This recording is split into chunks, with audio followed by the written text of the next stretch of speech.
Hello Huggies, তো আমি পড়াশোনা করে বাড়িতে এসে গেছি। তো আমি এখন ফুটাকড়াই খেতে চলেছি। তো চলে আসো, তোমাদেরকে আজকে ফুটাকড়াই খাওয়ার সেই ভিডিওটাই তোমাদেরকে শেয়ার করব।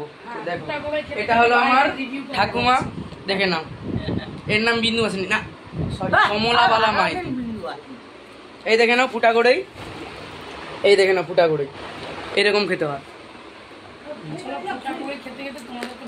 তো তোমাদেরকে ফুটাকড়াই দেখে খেতে খেতে বাইরের ভিউটা একটু দেখাই, চলুন। বাইরে প্রচণ্ড পরিমাণে রোদ, তো দেখে নাও।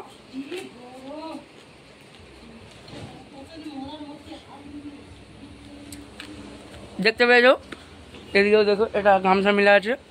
তো আমার বাড়িতে চলো। তো তোমরা যদি কোনোদিনও ফুটাকড়াই খেয়ে থাকো, তো কেমন খেতে লাগে ভিডিওতে কমেন্ট করে জানাবে, আর চ্যানেলটি সাবস্ক্রাইব করবে।